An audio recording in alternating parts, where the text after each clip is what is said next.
সব মিথ্যে, আমি কিচ্ছু জানি না এই বিষয়। তাহলে বড় বৌমা, ডায়েরিতে যা সব লেখা আছে সেগুলো সব মিথ্যে? বাবা, আমি আমি কিচ্ছু জানি না, বিশ্বাস করুন। দয়া করে আমাকে ভুল বুঝবেন না। দুদিন আগেও আমি ওনাদের চিনতাম না। আমার সঙ্গে ডক্টর মুখার্জির কোনো রকম সম্পর্ক নেই বাবা। ন্যাকা রে ন্যাকা, সম্পর্ক নেই বললেই হবে? হ্যাঁ, তাহলে ছবিটাকে হাওয়ায় উড়ে উড়ে ওর ডায়েরির মধ্যে চলে গেল না? এত প্রেম পীড়িতের কথা এমনি এমনি লিখেছে? আমার তো প্রথম দিনই সন্দেহ হয়েছিল, মা ছেলেকে দেখে আমার প্রথম দিন সন্দেহ হয়েছিল। ভাগিস রঞ্জু এসব 500 প্যাঁচটা খুলে দেখলো, সেই জন্য এসব জানা গেল। তাহলে তো কাক পক্ষিতে টের পেত না। কোন দিন দেখতুম এই বড় লোকের বিটি ওই মা বেটার সঙ্গে একেবারে পগার পার হয়েছে বলে। তুমি তো জানতে তো তুমি যে আমার ছেলেটা এমন সরল। তাহলে কোন অধিকারে তুমি আমার ওই ছেলেটার মন ভেঙে দিলে এভাবে? বলো বলো, কোন অধিকারে?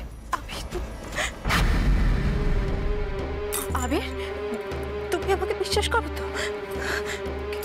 কি হলো, চুপ করে কেন আছো? বলো, তুমি আমাকে বিশ্বাস করো কিনা? তুমি কি আমাকে অবিশ্বাস করছো? কি হলো, চুপ করে কেন আছো? বলো। তুমি কি সত্যি আমাকে ঠকাচ্ছ বউ? হে ভগবান, বলো না, তুমি সত্যি আমাকে ঠকাচ্ছ? যদি তাই হয় তাহলে আমার ভালো হওয়ার কোনো দরকার নেই। আমি আবার আগের মতো হয়ে যাব।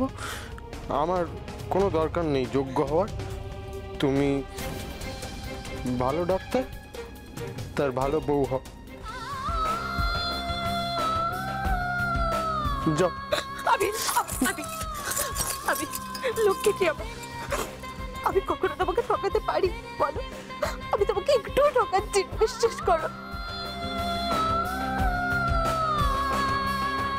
একদম বিশ্বাস করিস না, একদম হেভি ধুরন্ধর।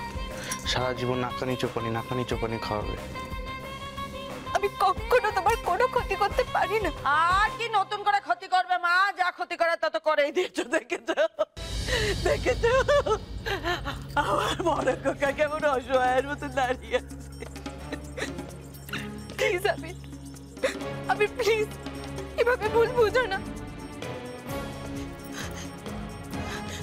কি হলো, আপনি চুপ করে দাঁড়িয়েছেন কেন?